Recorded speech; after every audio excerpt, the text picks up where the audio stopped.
As we move into autumn, our sky becomes dominated by constellations attached to a particular story, that of Andromeda and Perseus.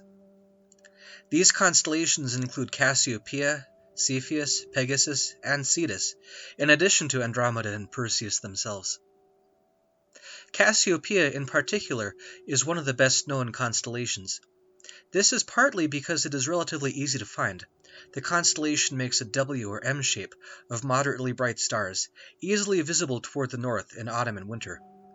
The shape of Cassiopeia opens up directly toward the North Star Polaris, giving us an easy way of finding it when the Big Dipper and its pointer stars aren't up. The constellation Andromeda is perhaps best known for the Andromeda Galaxy, which lies in its direction.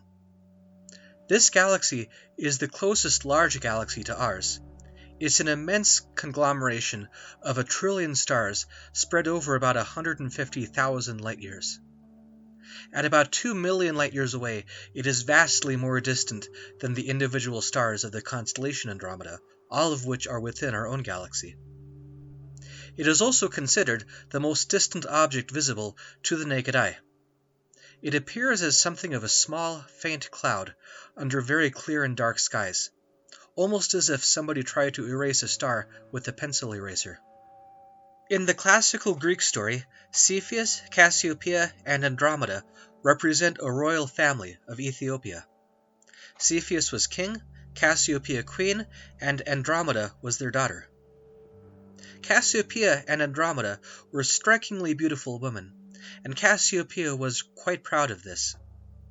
Cassiopeia even boasted that Andromeda was even more beautiful than the Nereids, a group of sea goddesses. The chief god of the sea, Poseidon, was married to a Nereid, and the claim that a mortal was lovelier than his wife enraged him.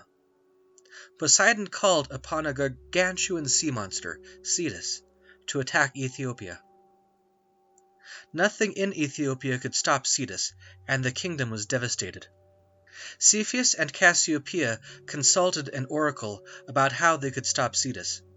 The oracle replied that the only way to end the carnage was to sacrifice their daughter Andromeda to the sea monster. It was a boast about Andromeda that had brought on Poseidon's wrath, and so only by sacrificing her could he be placated. The king and queen were horrified. They loved their daughter dearly. But between the life of Andromeda and the lives of all of the rest of their countrymen, what could they do?